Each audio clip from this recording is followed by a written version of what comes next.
اچھا جی، تو بیرون ملک سے اعلیٰ تعلیم کے حصول کا خواب ہر طالب علم کا ہوتا ہے، لیکن اس کے لیے طلباء کو سب سے بڑا مسئلہ یہ ہوتا ہے کہ کس ملک کے لیے اپلائی کریں، کیسے اپلائی کریں، اور پھر جو ٹیسٹ ہوتے ہیں ان کی تیاری کیسے اور کیوں کر کی جائے۔ اور بہت ساری جگہوں پہ مسئلہ یہ ہوتا ہے کہ بہت سارے کنٹریز جو ہیں وہ اسکالرشپس جو ہیں وہ آفر کرتے ہیں، لیکن طلباء کو آئیڈیا نہیں ہوتا کہ کون سا ملک جو ہے وہ اسکالرشپ دے رہا ہے اور کہاں پر ان کو اپلائی کرنا چاہیے، اور کہاں کی یونیورسٹی میں تعلیم حاصل کرنے کے بعد، ڈگری حاصل کرنے کے بعد ان کا کریئر اور ان کا فیوچر جو ہے وہ مزید برائٹ ہو سکتا ہے۔ تو آج اسی حوالے سے بات کریں گے۔ بہت سارے اسٹوڈنٹس جو ہمیں دیکھ رہے ہیں گھروں میں بیٹھ کے اور وہ تھوڑے بہت کنفیوز ہیں کہ ہاں بھئی ہم کہیں باہر اپلائی کرنا چاہتے ہیں تو اسکالرشپس کے لیے اچھا ملک کون سا ہے، کہاں پہ رہن سہن اور زیادہ بہتر طریقے سے ہو سکتا ہے، اسی والے سے بات کریں گے۔ ماہر تعلیم پروفیسر عباس حسین، ڈائریکٹر ٹیچرز ڈیولپمنٹ سینٹر ہمارے ساتھ موجود ہیں، ان کو شامل گفتگو کریں گے۔ السلام علیکم اینڈ ویلکم ٹو باخبر سویرا۔ بہت سارے اسٹوڈنٹس کو مسئلہ ہوتا ہے، اگر میں بھی اپنے کالج لائف میں بات کروں تو دل بہت ہوتا تھا کہ میں بھی کسی بیرون ملک اسکالرشپ لیے اپلائی کروں، بٹ سم ہاؤ آپ کو پتہ ہی نہیں ہوتا تھا، اور جن کو پتہ بھی چلتا تھا اسٹوڈنٹس کو وہ آپ کو بتاتے نہیں تھے، وہ چپکے سے اپلائی کر کے چلے بھی جاتے تھے۔ صحیح بھئی، پہلے تو یہ بات یعنی سمجھ لیجیے دیر از اے ریڈیکل چینج، یعنی انٹرنیٹ نے اور تمام ذرائع ابلاغ نے اور آن لائن پورٹلز نے تو یہ والی مسئلہ ختم کر دیا۔ یونیورسٹی گرانٹس کمیشن میں مجھے یاد ہے بہت، یعنی 1980s کی بات ہے، جو ہائر ایجوکیشن کمیشن بن گیا ہے، جو اب ہے، تھینک یو۔ تو 80s میں ہمیں علم ہے، actually I have seen the documents, کہ قریب 600 کی قریب اسکالرشپس لیپس ہو گئی، اس لیے کہ وقت پر یونیورسٹی گرانٹس کمیشن نے جن لوگوں کو بتانا چاہیے تھا نہیں بتایا۔ اس قبیل کی باتیں اب نسبتاً یعنی نہیں ہے، لیکن جو آپ کا اصل سوال ہے وہ یہ ہے کہ باہر جانا کتنا ضروری ہے۔ میں I would like to open up that. Internet پر، آن لائن کورسز پر، اور جتنی اعلیٰ مواقع اب یہاں خود ملک میں موجود ہیں، اس سے اب یہ لینڈسکیپ بدل چکا ہے۔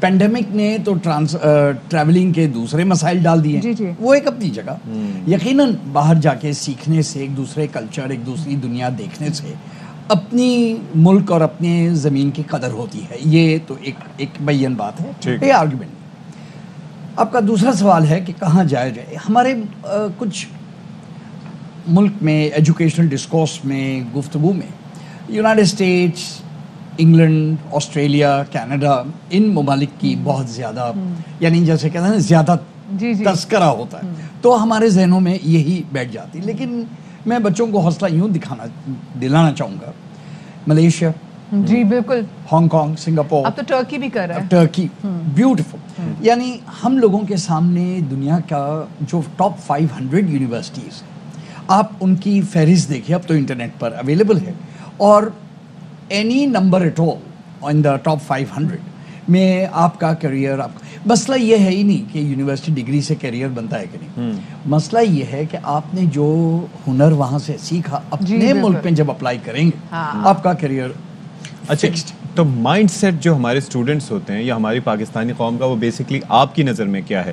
کیا ہم وہاں پر محض تعلیم حاصل کرنا چاہتے ہیں یا وہاں جا کے سیٹل ہونا چاہتے ہیں تعلیم کے بیس؟ یہ دو الگ الگ طبقات ہیں۔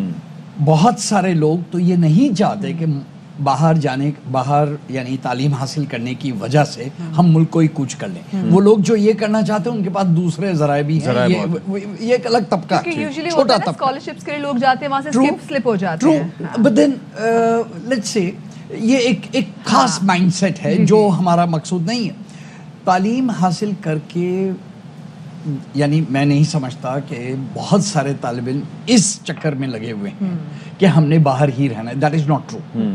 بہت سے لوگ یعنی میں کیا بتاؤں، میجورٹی واپس آتی ہیں بہت کچھ سیکھ کر کے، اور اس ملک کو اگر کہ کچھ اچھائیاں ہیں تو آپ ذرا سا ریکارڈ دیکھ لیجئے، you will find lots of good people جو واپسی پر نے آ کر کے انہوں ہمارے ملک کے ہاسپٹلز، ہماری یونیورسٹیز، ہمارے درسگاہیں کی رونق۔ اور اب بات صاحب، کیونکہ جو HEC کی جانب سے جو اسکالرشپس ملتے ہیں وہاں تو you are bound to come back, آپ کو واپس آ کے، یہ بھی بڑی ریزن ہے کہ لوگ واپس آتے ہیں۔ Same with various US aid scholarships کہ آپ نے باؤنڈ ہے یہ تمام ساری باتیں بھی ایک جیسے کیا کہنا چاہیے قانونی بات ہے. اصل میں تو آپ کی تعلیم کا مقصد کیا ہے؟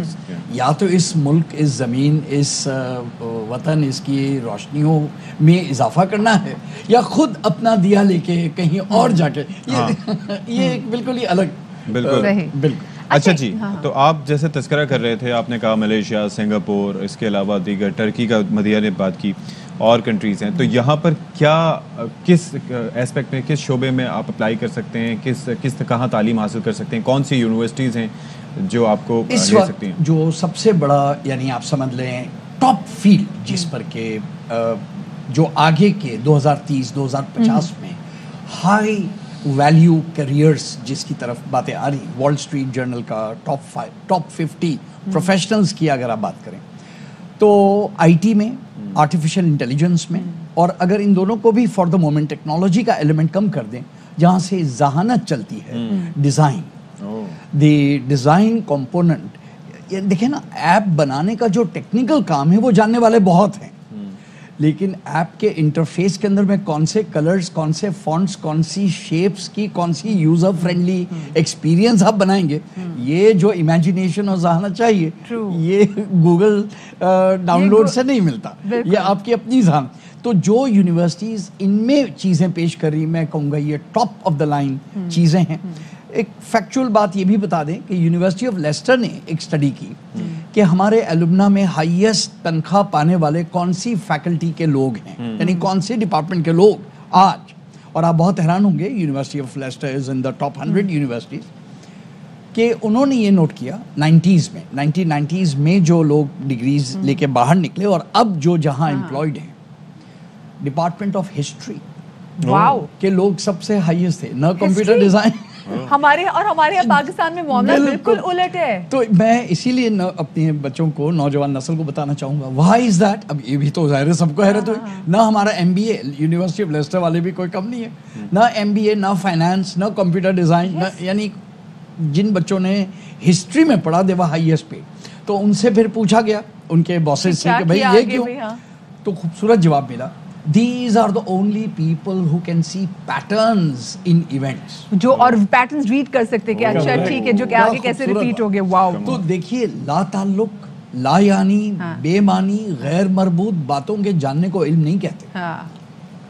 there's a reason لوگ کہتے ہیں آپ کو ہسٹری معلوم ہونی چاہیے، آپ پیٹرن ریڈ کر سکتے ہیں. جب آپ ڈاٹس کو کنیکٹ کرنے کے پیٹرن سیکھ لیں تو پھر اس شخص کی سب سے ہائیسٹ پیڈ نوکری. اچھا ایک اور چیز کوئکلی، کیونکہ ہمارے پاس ٹائم کم ہے، کیونکہ لوگ موسٹلی جو اپلائی کرتے ہیں وہ کینیڈا میں اپلائی کرتے ہیں، امریکہ میں اپلائی کرتے ہیں، انگلینڈ میں کرتے ہیں، یورپین کنٹریز میں بھی، جرمنی میں بھی لوگ بڑی تعداد میں اپلائی کر رہے ہیں، جرمنی میں لوگ بہت جاتے ہیں. جی بالکل.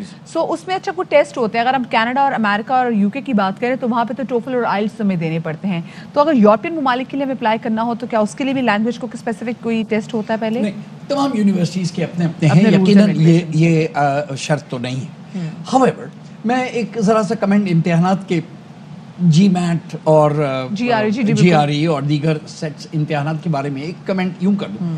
پلیز انڈرسٹینڈ کہ یہ کمرشل ادارے ہیں جو امتحانات لیتے ہیں، اور ان کو اس بات میں بہت خوشی ہوتی ہے کہ آپ کئی بار دیں، آپ فیل ہوں، آپ دوبارہ آئیں، آپ دوبارہ فیس تو بھرنی پڑتی ہے اس کی. ایگزیکٹلی. سو ریمبر، یعنی یہ ہے نا، علم کا معیار نہیں ہے، یہ ایک قسم کی ڈائگنوسٹک ٹیسٹ ہے جو یہ طے کرتی ہے کہ آپ امریکہ میں یا کینیڈا میں انگریزی میں کورس فالو کر سکیں گے.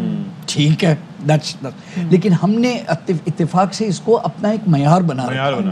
اینڈ یہ ایک بہت افسوس کی بات ہے کہ پاکستان ہی میں جی آر ای اور جی میٹ اور اس کو ہم نے ضروری کیا ہوا ہے، جبکہ کہ اس میں تو ہم نے ایک کمرشل ادارے کا. اور باسا میں نے تو یہ بھی دیکھا کہ جو بچے بہت اچھا سکور بھی نہیں کر پاتے نا، وہی اچھی اچھی یونیورسٹیز میں زیادہ سکور کر رہے ہوتے ہیں. بڑی بڑی امریکن یونیورسٹیز، یو کے کی یونیورسٹیز میں زیادہ کام کر رہے ہیں. میں بھی شاید ہمارے نظامی تعلیم کا نظام ایسا ہے، ہم ہارڈ ورکنگ بھی تھوڑے زیادہ ہے پریشانی میں.